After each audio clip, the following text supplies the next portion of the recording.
Ashamaa harka fuudhee jirra jirtuu kabajamoota hordoftoota daawwattoota koo nagaan koo kabajaaf jaalalaa bakkuma isin jirtanitti isin bira naaf haa ga'u. Nagaan fayyaan jaalalliif gammachuun bakkaa fi mana jirtanitti yeroo hundaa isin waliin haa ta'u isin biraa hin dhabamin siniin jechuun jaalladha. Egaa kabajamoota hordoftoota koo walirraa haa barannu jedha hubadhu. Addunyaa jireenyaa keessatti haalli mijatees mijachuu baates kan si gatee hin deemne harmee kee qofaadha.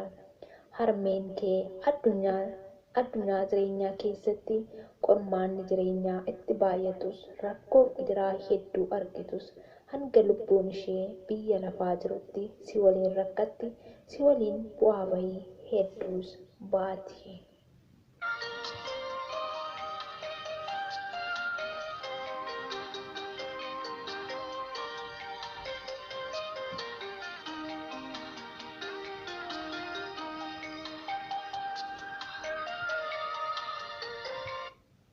Akkasuma addunyaa jaalalaa keessattis yeroo hundaa jaalala wal fakkaataa, jaalala dhugaa, jaalala sissinnii hin qabne, jaalala hin jijjiiramne kan si jaalatu harmee kee qofaadha.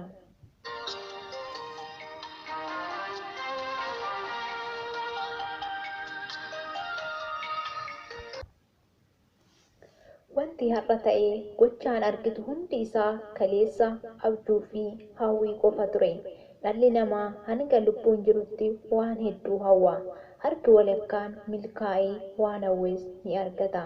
Kanaafuu wanta kaleessa abjuu yookiin hawwii qofaan argaa turte sana irra deebitee borus waan abjuudhaan argitee dabarsite akkasii yalaa hin taaneef karaa sirrii fi daandii dhugaa irra imala kee itti fufuu qabda.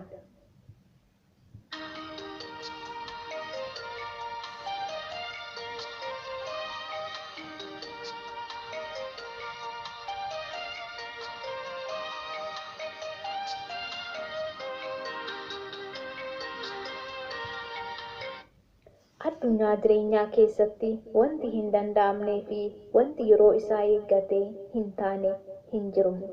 Wanti hin danda'amnee fi tasuma wanti hin yaallamne yoo jiraate samii fi dachee walitti butuu qofaadha.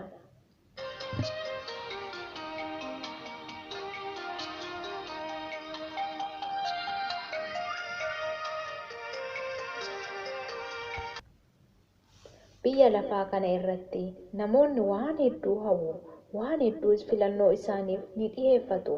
Haa ta'u malee namoonni filannoo baay'isan dhuma irratti carraan isaanii kan namni biroo filannoo yookiin toora keessaa baasee argatu. Biyya lafaa kana irratti nama beekumsa yookiin ogummaa isaatiin osoo hin taane qabeenya isaatiin beekamtii argata.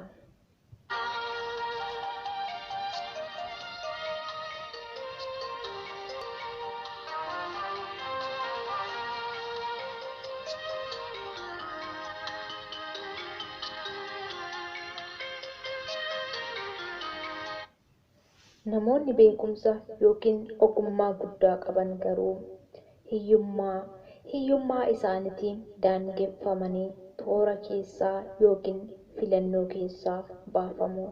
Kanaafuu ilma namaa yeroo madaallu jecha isaa osoo hin taane, uffata isaatiin osoo hin taane, gochaa isaatiin madaaluu, gochaa isaatirratti xiyyeeffannee wanta isa madaalu kennuufiin barbaachisaadha.